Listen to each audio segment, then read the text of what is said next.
Hi అందరికీ ఎలా ఉన్నారు? మేమైతే ఈరోజు పెళ్ళికి వచ్చాం. సో తనే పెళ్లి కూతురు, ఇతనైతే పెళ్లి కొడుకు.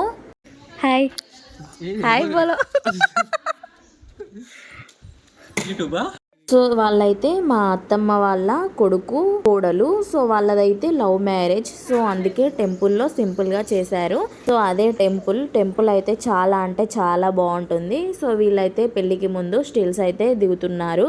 సో ఇక్కడ అయితే 5 ముత్తైదలు తల్వాల బియ్యం అయితే కలుపుతున్నారు. సో మేము మార్నింగ్ టిఫిన్ చేసి అయితే వెళ్ళాము. సో ఈ టెంపుల్ అయితే రాంపూర్ విలేజ్లో ఉంది. ఈ టెంపుల్లో అయితే చాలా పెళ్ళిళ్ళే అవుతాయి. సో పక్కకి ఫంక్షన్ హాల్ కూడా ఉంది.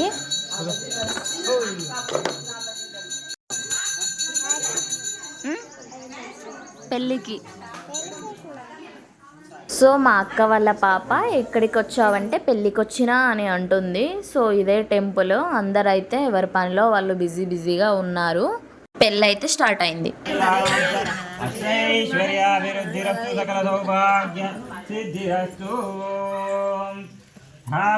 ఇంద్రశ్చాగ్నిశ్చ రాష్ట్రం ధారయితాం ధ్రువం ధ్రువం తే రాజా వరుణో ధ్రువం దేవో బృహస్పతి ధ్రువంత ఇంద్రశ్చాగ్నిశ్చ రాష్ట్రం ధారయితాం ధ్రువం ఓం ధ్రువం తే రాజా వరుణో ధ్రువం దేవో బృహస్పతి. జీలకర్ర బెల్లం అయితే పెట్టించారు. సో అది ఊడిపోకుండా దానిపైన బియ్యం పోసి అయితే ప్రెస్ చేస్తున్నారు. ఇక్కడ కుడకల పాలైతే ఒకరికొకరు తాగిపించుకుంటున్నారు. ఇక్కడ నేను మా ఆంటీ అయితే సెల్ఫీ అయితే తీసుకుంటున్నాము. సో ఇంతకీ నేను అబ్బాయి పేరు అమ్మాయి పేరు చెప్పలే కదా. సో అబ్బాయి పేరు వెంకటేష్, అమ్మాయి పేరు సోని. సో ఇక్కడ తాళి కట్టడానికి అయితే అబ్బాయి అయితే నిల్చున్నాడు. సో ఇప్పుడు తాళి కట్టడం.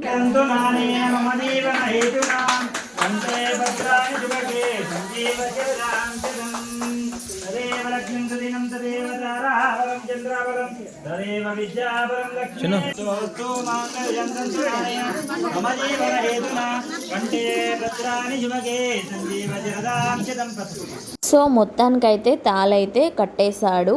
సో మీ అందరి ఆశీస్సులు ఈ కొత్త జంటకైతే ఉండాలని కోరుకుంటున్నాను. ఇక్కడ మా హస్బెండ్ అయిన అక్షర అయితే మీకు హాయ్ అయితే చెప్తున్నారు.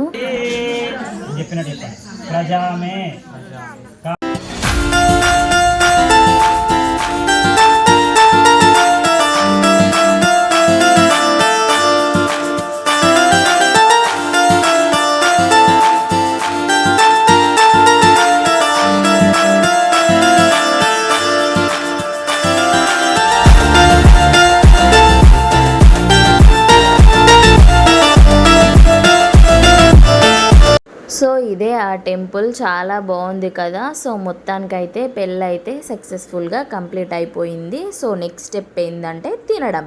ఏం స్పెషల్ చూద్దామా? బగారా రైస్, వైట్ రైస్, ఆలు టమాటా, పప్పు పాలకూర, సో సాంబార్, పన్నీర్ కర్రీ, బజ్జీ, అప్పడాలు, లడ్డు. పెళ్లి కొడుకు వాళ్ళ బావ మీకు హాయ్ చెప్తున్నాడు. Hi hi. సో మా అక్క అయితే రాలేదు. మేము అక్షరను అయితే తీసుకెళ్ళాం మాతో పాటు. సో మేమైతే తినేసి అలా కాసేపు కూర్చొని ఇంటికైతే రిటర్న్ అయిపోయాం. సో పెళ్ళి అయితే సక్సెస్ఫుల్గా కంప్లీట్ అయిపోయింది. Bye bye.